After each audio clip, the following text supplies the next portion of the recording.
Welcome to the Cobra Den MMA Podcast. I gotta work again. Okay, that didn't work out as well as I planned. I copied it from an old podcast, so we actually heard the intro because we never hear the intro. Yeah. No, okay. Should we read it? Let's just keep going this. Cobra Den episode 8.2. Everyone, we're like 2 weeks late on recording an episode, but actually, we did record an episode. Just dropped the ball completely. Thanks, Bill Gates. Yeah, and your computers, we pay so much money for this software for it to delete our entire podcast when we're finished. Thank you. And, we couldn't even do the undo button, so it was kind of upsetting. It was bullshit. We had a beautiful symphony of MMA news and jesting alike for all you fine folks out there, and it just gone. And I believe it was a really special episode because we kept away from the racism. Did we? Well, we covered racism, though. We touched up on some racism here and there. Yeah. And we didn't talk about Fallon Fox. Okay. All right, but we're getting out of hand here. Yeah, that's the past. Now we're in the future. 8.2. It's better. It's like T2. How does it feel to be in the future with us? Well, right now we're in the present. You just said we're in the future. Let's go. Okay. Check us out on Facebook. Check us out on Twitter. Check us out everywhere. I guess Facebook's the main place, and then you can get to us through Twitter, Stitcher, iTunes, YouTube. Yes. Thank you all for enjoying the podcast. We've got some good feedback, and we're going to keep trying to make this a lot of shenanigans, and hope you enjoy in the future. PJ Lyle Grant in thy studio, and we got lots to talk about. We're in the month of April now. It's April 1st. Happy April Fools, everyone. And very special. We should call this UFC April because there's a UFC every weekend of this month. Yeah. Beautiful. Yes, I do enjoy that. This weekend in Sweden, Alexander Gustafsson taking on Gregor Mousasi in Mousasi's first fight in the UFC. He's headlining the card. And this is a pretty interesting fight. Gustafsson looks like the main man to challenge John Jones for a title. Mm-hmm. And for sure. He's got to face this newcomer, former Strikeforce champ. And a little bit of shenanigans came out of Gustafsson's camp today. Some people were calling April Fools, but, Apparently the news has been out for a couple days. Good to see Mark Loft. Yeah. No, but apparently he's got a laceration over his eyebrow, and they're just checking him out, weighing out, given the time frame of healing, if it's going to be really worth it. Now, I was wondering, is he going to get cleared to fight? That's the big thing. He's going to tough it out. He's going to fight no matter what. But is he allowed to fight? Or in Sweden, do they even care? Dude, he's fighting in his hometown. They'll pull strings. They'll pull strings? Sure. Sure. Yeah, dance, puppet, dance. There were some rumors that came out saying Hector Lombard. And today was such a bullshit day. I don't like April Fools, especially with the internet. I'm one for playing pranks and all. That's fair game. But when it comes to the internet, I couldn't tell if anything was real or not. They posted that Hector Lombard stepped up to fight Gregor Mousasi. Was that real or is that fake? That would just be a silly fight. I'd just be ignoring MMA news on April Fool's Day in general. I know. But, how do we? I know. I'm kind of into that. I'm just going to let it sit. You like April Let Fools? the air clear? No, I hate April Fools. One year I got tricked into thinking there was a real zombie virus going around, so... Well, how high were you? I wasn't. No, honest to God. I thought there was zombies going around. Okay. No. There was it's a long story. It was straight up someone had redone a BBC website page, and if you clicked any of the links, it would go to another page actually on BBC.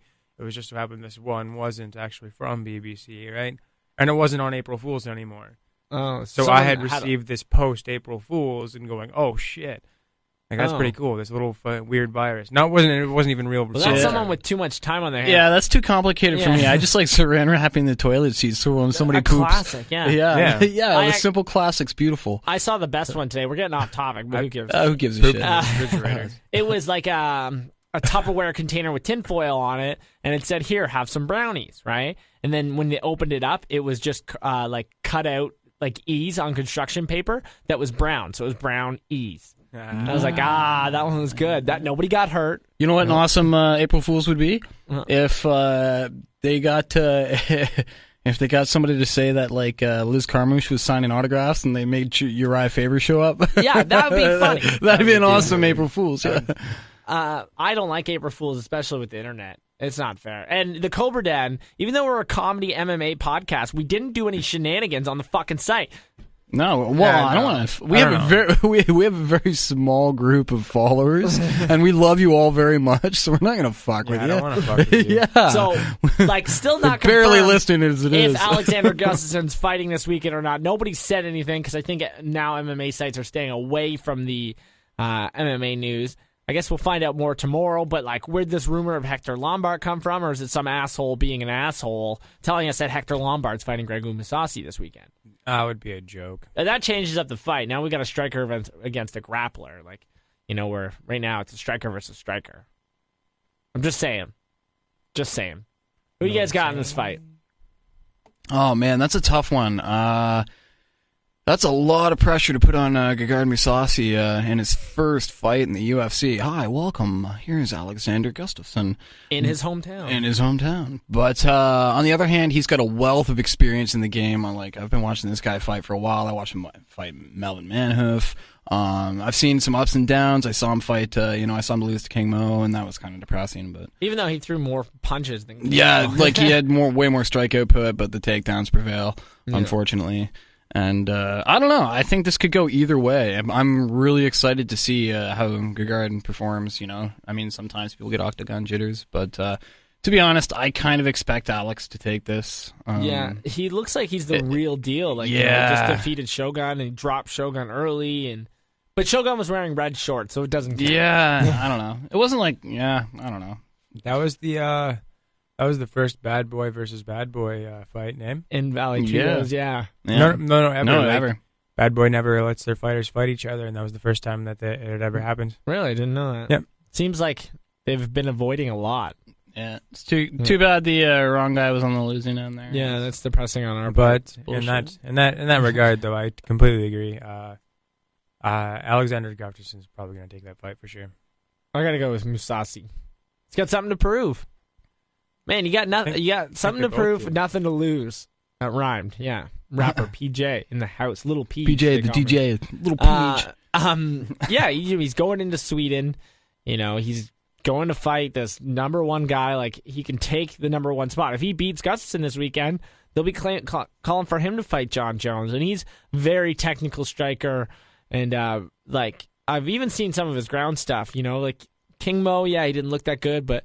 I've watched like a training video of Mousasi, and he's got like an 18-minute YouTube video of him doing a seminar, and it was really cool stuff that he was doing. He's very, very knowledgeable on the ground with little details, but also Gustafsson's got a lot of size to him. Mousasi's 185er who I think he still could make 185. He says that he can't anymore, but again, he's not the biggest 205er guy. No, not at all. All right, 2 for Gustafsson, 1 for Mousasi. Moving on, a kind of a really exciting fight on the card. Ross Pearson, who's had this resurgence in his career. He went down to 145, didn't really do well, went back up to 155, knocked out George Stropolopoulos, and George Stropolopoulos, Soteropoulos, whatever.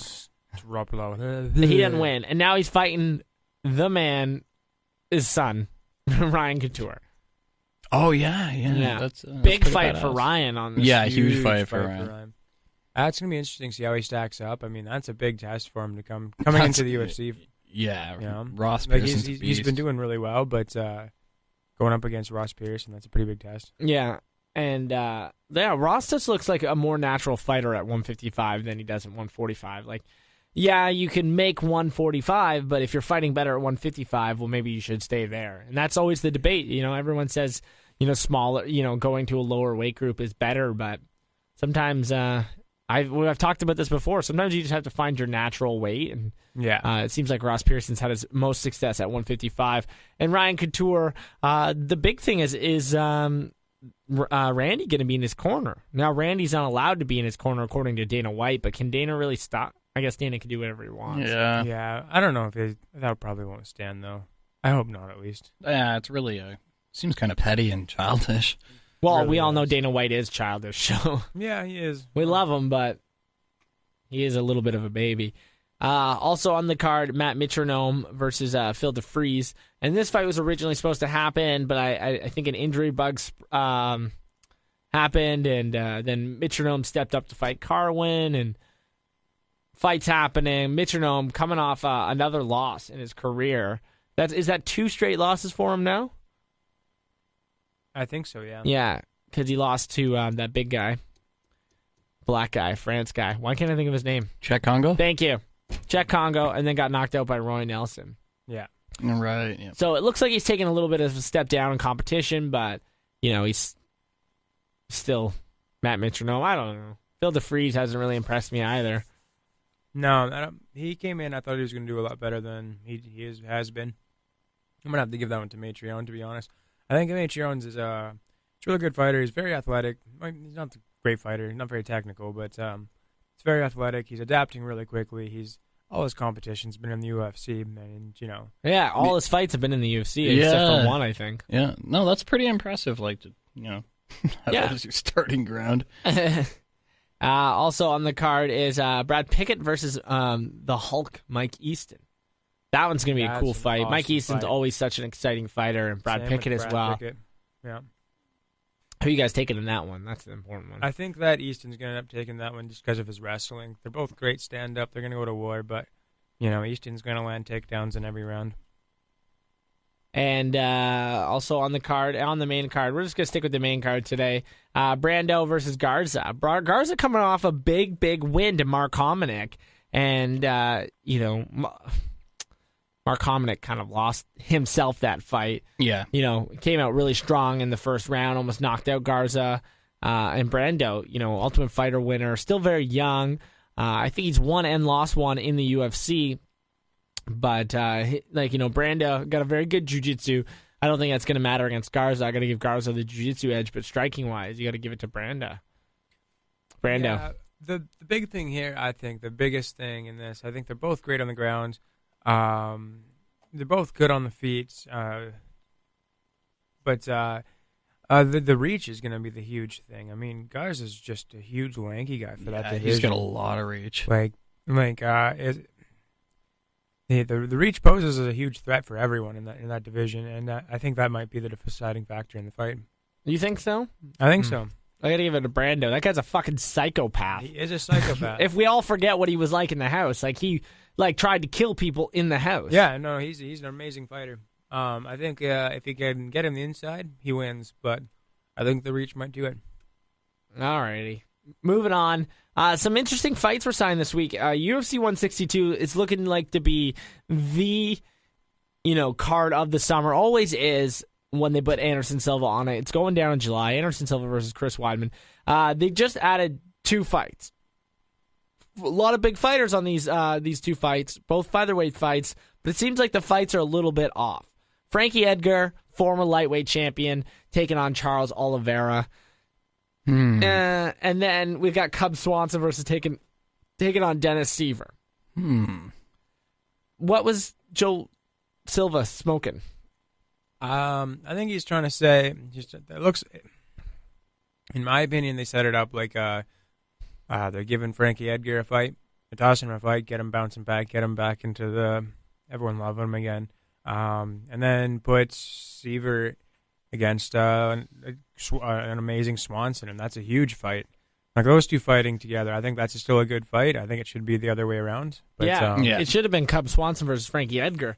Now, Frankie, he's never had a weakness to jiu-jitsu, but Charles Oliveira's jiu-jitsu is not something that you can look over. He's not a normal black belt. This is a guy who's got the only calf slicer in the UFC. He's submitted Jonathan Brookins. He's submitted Efren Escudera.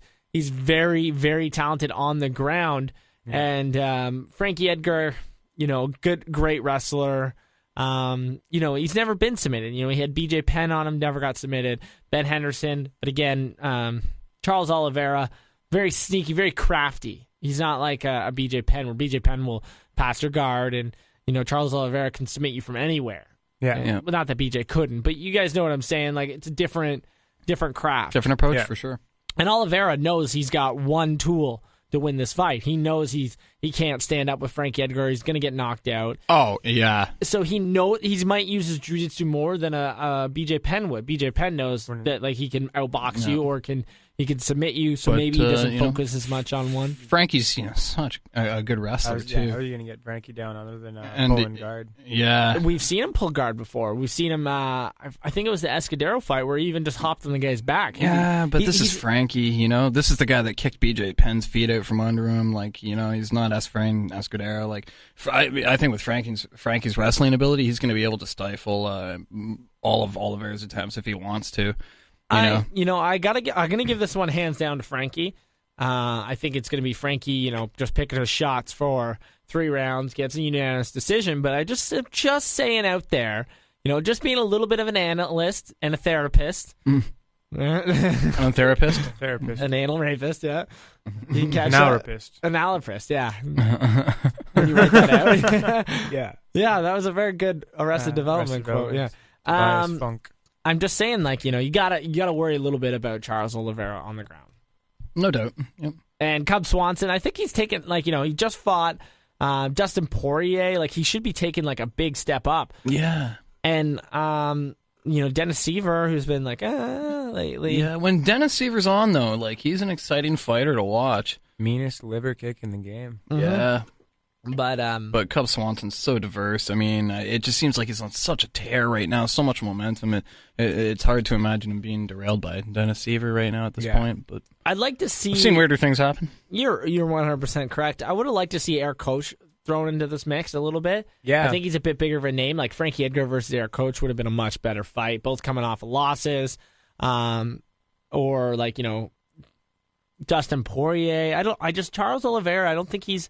I believe his last fight, he got knocked out by Cub Swanson. Yeah. And a lot of people thought he wasn't going to beat Cub Swanson. I was like, what the fuck are you talking about? This is Cub Swanson we're talking about. Yeah, but it was also Cub Swanson was just starting to go on this crazy tear he's on. Yeah. And so people were still a little bit well, I don't know if it's going to be the Cub Swanson we usually see. But now I'm pretty sure Cub Swanson has found his game, and he's going to start knocking some heads around. I think Cub needs a couple more wins. If he beats Seaver, I think he needs to win another one before he gets a UFC title shot. Not because he doesn't deserve one, but because of that just reckoning he got. The fight was only 8 seconds against him and Jose Aldo the first time, but yeah. I really want to see that. It's going to be. If I want to think that this guy's going to be a contender, Antonio Silva versus Cain Velasquez. I'm not. This isn't a contender fight. Yeah, he knocked out Overeem, but this isn't the guy who should be fighting Cain Velasquez. And I kind of feel like that would be the same way Cub Swanson versus Jose Aldo if they fought right now. Well, I don't know. Cub Swanson's had quite a few fights since then, so it's a little different than Bigfoot. And that was before Jose Aldo was even champion in the WEC, so that was a long time ago. That fight didn't last 8 seconds. Yeah.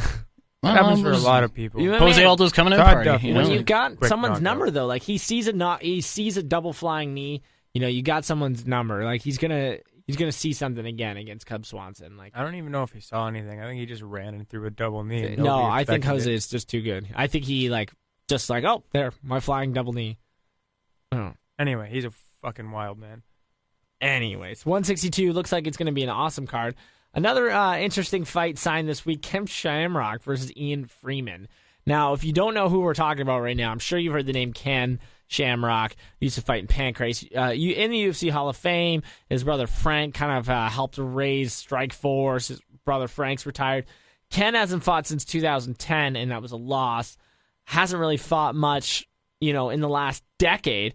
Ian Freeman, the first UK fighter ever in the UFC. So, interesting fight. They're fighting in July. Not really much to talk about. This is going to be like watching Randy Couture taking on Mark Coleman. Just two old guys in the ring. I wonder if they'll have a hip surgeon in the corner. Yeah, maybe. It was just an interesting fight announced. I thought I'd mention it. Give a little backstory. Two old lions Ian going Freeman, to war. Exciting. He has been in quite a few UFCs, to be exact. I think he had a couple runs in the UFC.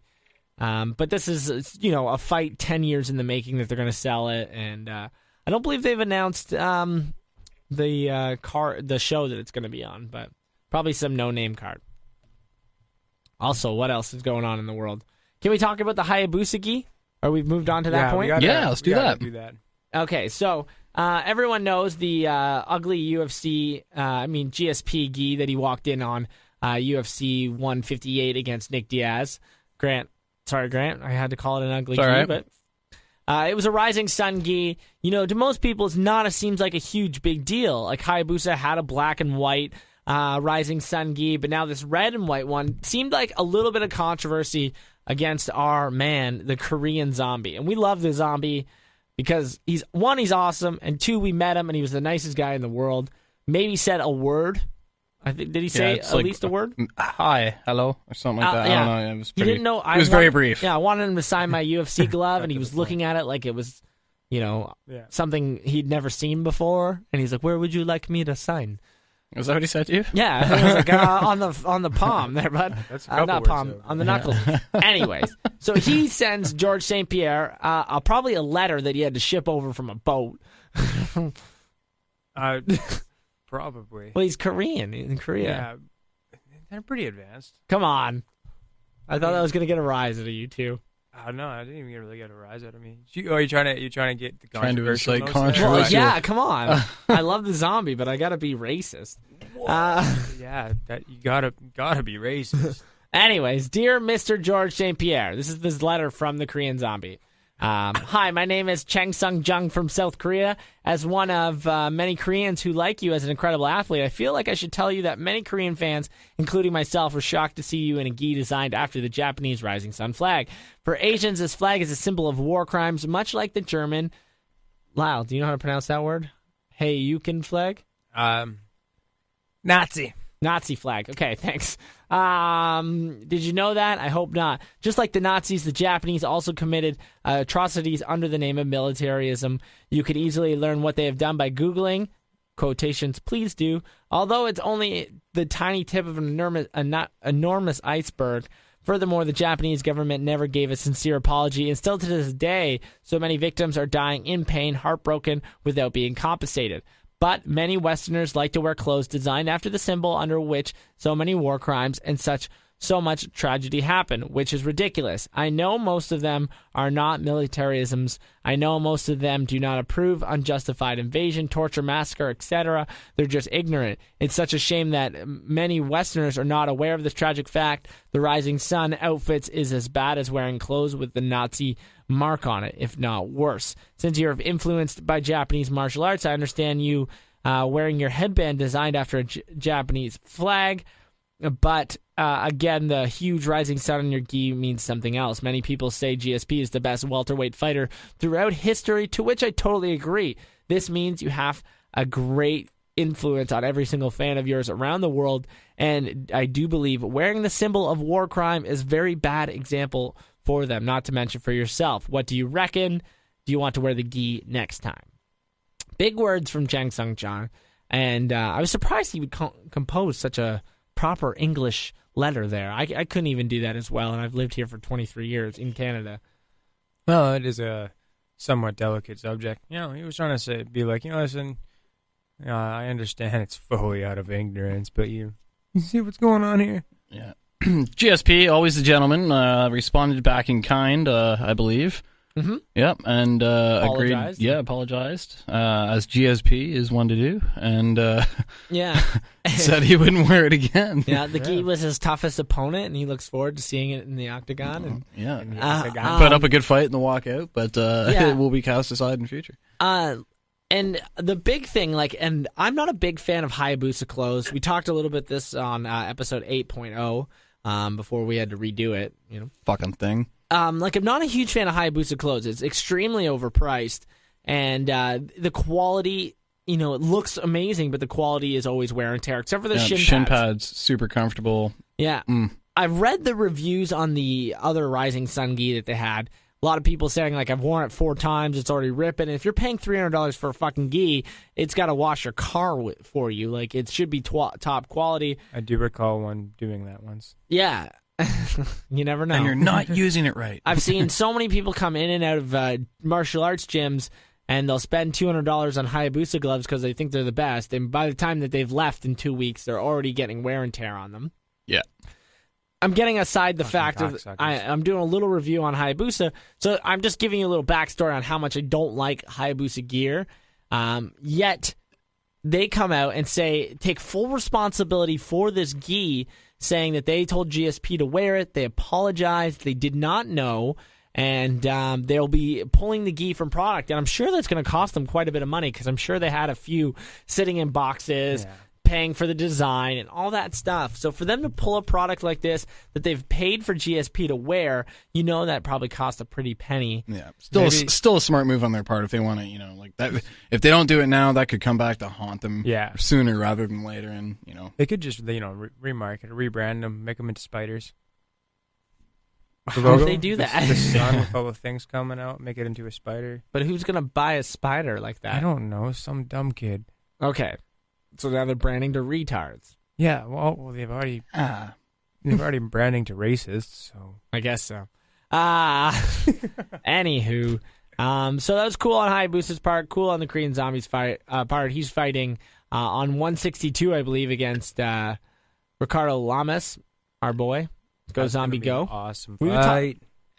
And moving on a different topic. Last weekend was World Series of Fighting, their second card, and they pretty much didn't have fights for Anthony Johnson or didn't have fights for Andrei Arlovski. So they had the original 170-pound fighter who kind of moved up to 205, fighting former UFC heavyweight champion Andrei Arlovski. Great fight, like toe-to-toe, what you wanted to see from a main event, especially heavyweights. Anthony Johnson gets the nod, but there's shenanigans in it. Shenanigans. And Lyle, what are those shenanigans? All right, so if you're watching the fight, you probably noticed, like I did, at the end of the first round, the 10 mark sound went, so there, the clap, and 10 seconds went by, and then a few more seconds went by, and during those few extra seconds, Anthony Johnson managed to drop Andrei Arlovski. And apparently the round, actually, when they clocked it out, was 5 minutes and 10 seconds, or 5 minutes and 9 seconds, something like that. And so Greg Jackson's camp is calling shenanigans because Arlovski did get dropped in those extra seconds, which did theoretically change the pace of the fight.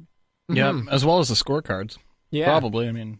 I think that, I could have changed the scorecards a bit. I mean, I would have given that round to Anthony anyway, from what I saw. But it was a good fight. Yeah, and but that does change the whole pace. Like, you get dropped, that's always in the back of your mind. You got dropped a few more times. Like, anything could happen in a fight. And an extra 10 seconds, especially if you're in the ring and you hear that 10-second clip, you lay it all on the line, right? Yeah. You're like, I got 10 seconds to score this. And then, 10 seconds in a ring, swinging everything you got, feels like fucking eternity. So add another 10 seconds to that.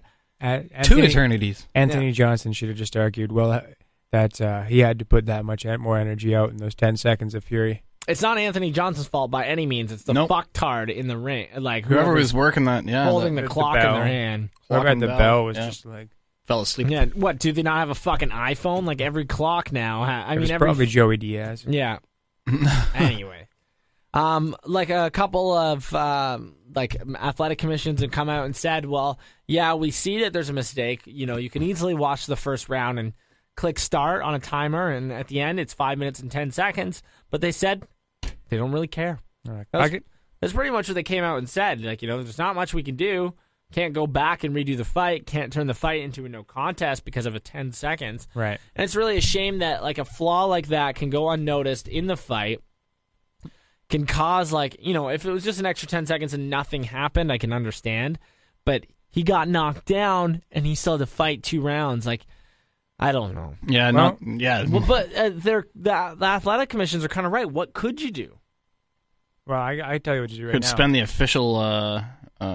official in charge of that. Yeah, fire everyone. Hire the Cobra Den. We'll do a better job. And then secondly, because I know Dana White is an avid listener of our podcast, Dana, listen up, buddy. Sign both of them and get a rematch going on a UFC card going. Yes, both of them I think should be back in the UFC. Now, Anthony Johnson, he had a bad departing from the UFC almost over a year ago. Never really made weight. There's health issues, though, and he's got that shit figured out, 100%. It seems like now. But, if you're fighting at 185, going into the fight, like an hour before weigh-in, if you're not going to make weight, to be honest. And him stepping on a scale at 203, I think it was. Yeah. Maybe not acceptable. But, and Andrei Arlovski, he's had some up and down since leaving the UFC. He was on a little bit of a winning streak, except for he soccer kicked Tim Sylvia in 1FC, and 1FC has been changing the rules up and down where you weren't allowed to kick a down opponent unless the ref had his hand up. So that was shenanigans, and then he loses to Anthony Johnson. He's an amazing heavyweight. He should be in the UFC. Can draw a few pennies. Oh, for sure. And Anthony Johnson, I think he's won 5 or 6 straight since last January, losing to Vitor Belfort. Yeah, just knocking people out all over the place, too. Yeah, so love to see him in, but he's got to figure out a weight group. And 205 seems like he can make it easy. He's got a good cardio. He's fast for 205. And more importantly, is that he got a win for the Black Stallions. What do you think? Well, I think it's crazy you got it at a heavyweight fight, though. I know Arlovski's not the biggest heavyweight in the world, but he is a heavyweight. I mean, the guy was fighting like people like Fedor and things like that. He was, Arlovski was putting a number on Fedor until he went for that kooky flying knee. Yeah. But, I mean, like, maybe Arlovski should look at that. Take, if he gets a UFC contract, maybe look at taking a lower level heavyweight, see how he hangs with the heavyweights in the UFC, and see if they're just too big for him. Because you know what, he's not a small dude. No, there's a lot of heavyweights in the UFC that he could fight. For example, the weekend, Matt Mitrione versus Phil DeFries, he can match up excellent against either one of those. Yeah, that's true. And moving forward, tons of not top 10 heavyweights, but tons of heavyweights in the UFC. He would have an excellent matchup. Some are drawing a blank, but even Czech Congo would be a nice fight. Yeah. Even Roy Nelson, a rematch against Roy Nelson. Like, Roy Nelson's got a lot of momentum right now, and I guarantee you Roy would sign to fight Andrei Arlovski. No problem. Andrei, I believe, is the only person ever to knock out Roy Nelson in the IFL. I think so, I yeah. never even saw that fight. Yeah. Well, it's weird to watch Roy without hair, and he gets just beat up by Andrei Arlovski. Andrei Arlovski's on a different level, and now that was in the IFL. Think how long ago the IFL was, at least 6 years ago. So, again, lots has changed, but it would be an excellent fight. You can put that as a main event. Travis Brown, Stefan Struve. You got guys like Dave Herman, who says jiu-jitsu doesn't work on me, and then gets fucking armbarred. And it was the stupidest fucking armbar I've ever seen. Sorry, Mark Loff. I know you're a big Nog fan. But no way in hell did that get submission of the night over fucking Damian Maia, neck cranking the shit out of that poor bastard Rick Story. His nose bled from it. Yeah, he gushed blood. Jesus fuck. That's terrifying. I'm a blue belt in Brazilian Jiu-Jitsu, and I could tell you everything Dave Herman was doing was wrong. He was rolling into the armbar. He wasn't defending it properly. God damn it. Anyways, Andrei Arlovski would stack up amazing against guys like that. Brendan Schwab. There, I'm naming them all. Oh, yeah. I was really thinking about the other day, completely off topic. I'm sorry, boys. I was thinking about it. The best appearance I think I've ever seen either of the Nogueira brothers in was in The Expendables. Yeah, they are pretty good in that. It would have been cool if they had him fight Randy Couture. Oh, that would have their been fight awesome. was like fight of the year too. That was pretty ballin'. Moving on, Bellator ending their season this weekend. Bellator, it's so exciting. They put on like 4 months of a fight every week, and every week is something exciting, except for when their 170 champ fights. What's his name? I can't even think of his name. Askren? Ben Askren. He doesn't even dignify me remembering his name anymore. And him calling out GSP. But their featherweight championship, which is like their covenant championship right now, Pat Curran taking on Shamelanov. I hope I pronounced his name right. That's the most recent featherweight tournament winner. He won the tournament only 6 weeks ago.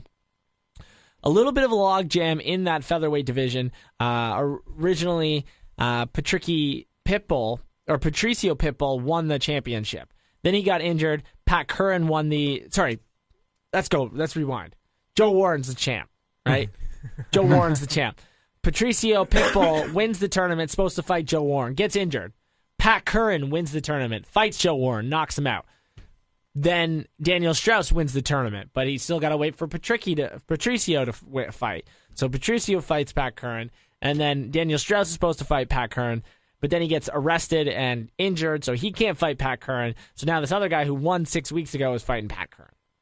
Craziness. Yeah. Does that make sense? It makes sense if you really listen there. If you didn't, just nod your head. Anyway, so this guy, Russian guy, stepping up in less than 6 weeks' notice. All his fights in the tournament lasted less than 2 rounds. Most of them ended in the first round, so it's not like he's been through very many wars. But Pat Curran, just by far the best featherweight outside of the UFC. Him versus Patricio Pitbull was one of the fights of the year. Pat Curran knocked out Mike Ritchie. Actually made Mike Ritchie retire. Yeah, he knocked out Ritchie really bad. And he's a smaller guy than Mike Ritchie. And also had one of the most brutal knockouts against Joe Warren. So Curran definitely. And also featherweight tournament final this weekend and lightweight tournament final. My computer's frozen, so I can't really. Thank you, Bill. Keep her up, buddy. But one fight I do remember, Rick Hahn, the judo Olympian, taking on the judo MMA guy, Karo Parisian. Yeah, it's going to be such an exciting fight.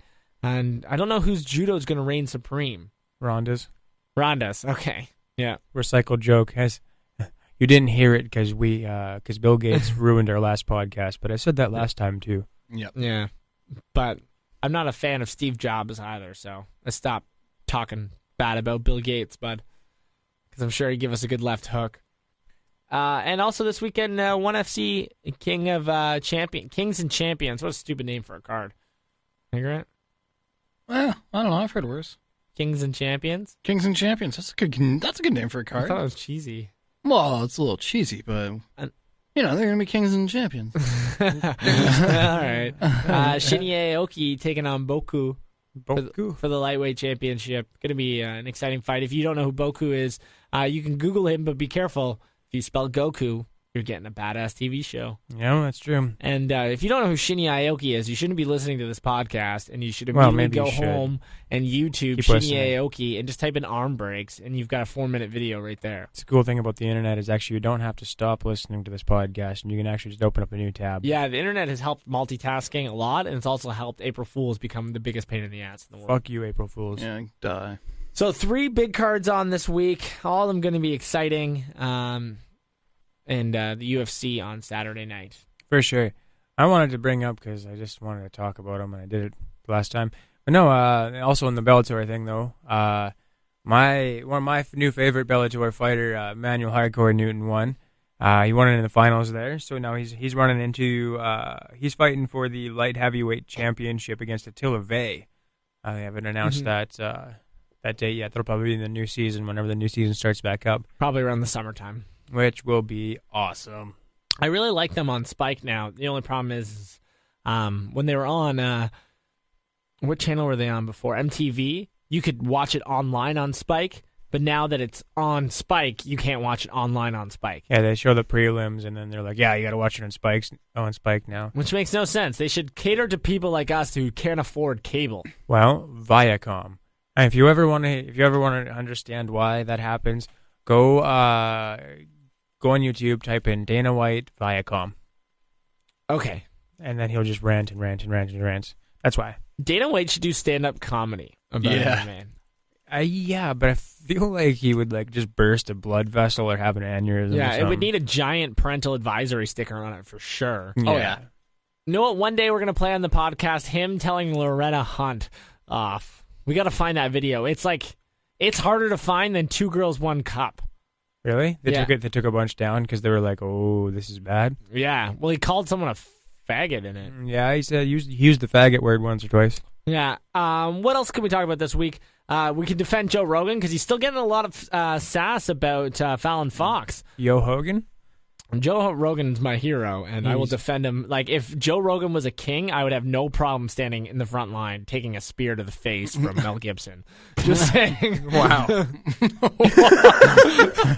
That's wrong for so many reasons, I think. Just saying. So if hop I hope that on the world Joe exists. Rogan train. I hope that situation doesn't happen, but Yeah, well, I just, Fallon Fox, we can argue about this till we're blue in the face. She should not be fighting women, period. I don't give a shit if she's got estrogen throwing through her veins. You know what? I think she should fight whoever says whoever says that they want to fight her.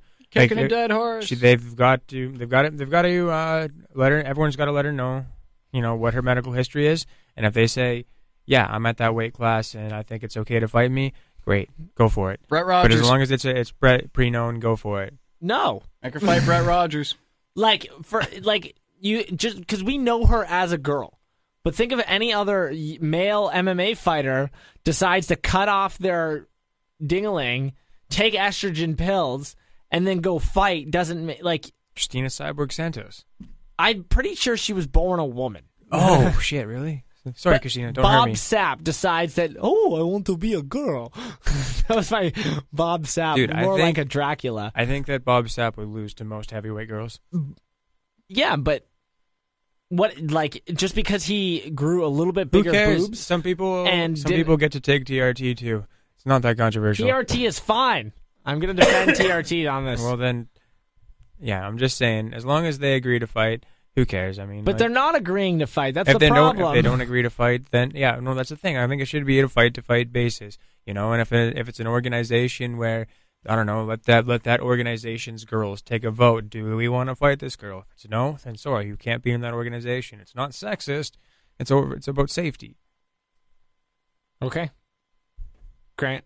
Kicking a dead horse, guys. I've said my piece. All right. Well, there's an old Thai fighter, not an old Thai fighter, but this was a few years ago, and he was like a Muay Thai champ.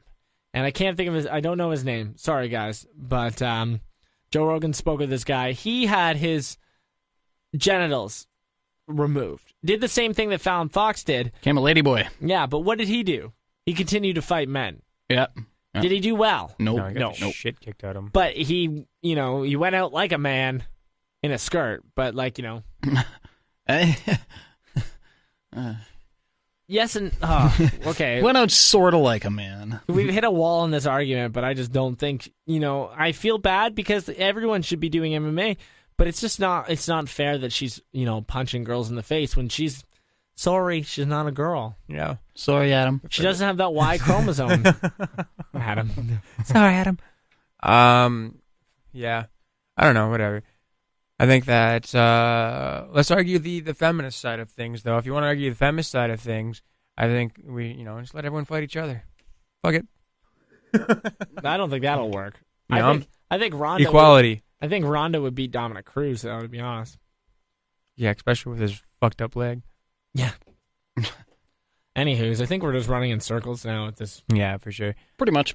There's nothing else exciting going on in the MMA world, really, at all. Nick Diaz being a little bit of baby about a pound. Oh, yeah, he's being a bit of a bitch. He ain't contrary to popular belief. Ain't no bitch. We can explain the story a little bit. I guess we can explain it a lot. In a UFC title fight, there's no weighing over 170. You contract to fight at 170. You have to make that weight for the title up. We all remember the Travis Lutter situation where he weighed in at 187, and he couldn't lose any more weight. He was dying, and so he couldn't fight for the title.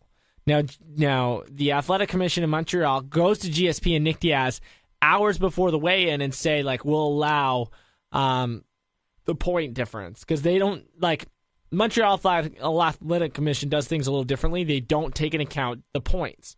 So anywhere else, this would have standed. It would have standed as 170. But because GSP weighed in at 170.9, they round up to 171. That is not 170, so therefore GSP had to lose that pound. Now, it's not a big deal. GSP could have took off the boxers, and he would have weighed in at 170. You know that. It was 0.9 of pounds, but Nick Diaz is making a big deal about it. And, at the same time, yes, Nick Diaz has a point, but he wants a rematch. So, he doesn't want any money. He wants a rematch, and that's just... I would be all for seeing a rematch if GSP didn't weigh in properly and Nick Diaz and him had this war, but they didn't. Yeah, no, he just got the shit kicked out It of was him. typical fashion GSP domination. I think, I don't know. There seems to be a trend. Either you go out of GSP, a very humbled fighter, you go out of GSP, bitching, whining, and complaining. But I don't know. From his standpoint, I think he's also trying to cry conspiracy theory a little bit, being that, like, two arguments on his side, just to play devil's advocate, is it's a few hours before the fight, and then they come out and they say they're going to allow the pounds. Oh, it's complete shenanigans. And that's a little fishy. Like, what if he was having trouble weighing in or something? But then the other thing too is if you're not going to go by a decimal point, then use a weighing system that's not going to use decimal points, right? Yeah. Yeah, but their scales are really accurate, right? Right. I don't even think. Well, their scales aren't digital. It's like a guy is like hitting it. It should be a digital scale. Yeah. Maybe it's not as accurate as other stuff, but again, like, to me, it's not that big of a deal. I don't know why they make weigh-in such a huge deal. Like, it's because too many people gamble on MMA. Stop gambling on MMA, everyone. Gambling is a bad drug. Like, if you say 170 and you don't make 170, then fine them. Period. Right. But, like, if they're 170.5, like, it's a pound.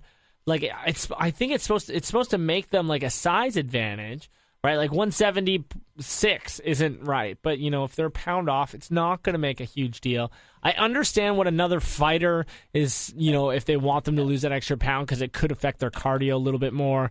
But, again, you have a full day. And even that, the UFC 158 weigh-ins were, like, almost 2 days early. They were in the afternoon on the Friday, and they weren't fighting till like 11 o'clock midnight on Saturday night. So that's a big, like, that's over enough time to recuperate. Yeah. Especially how smart these guys are. Yeah.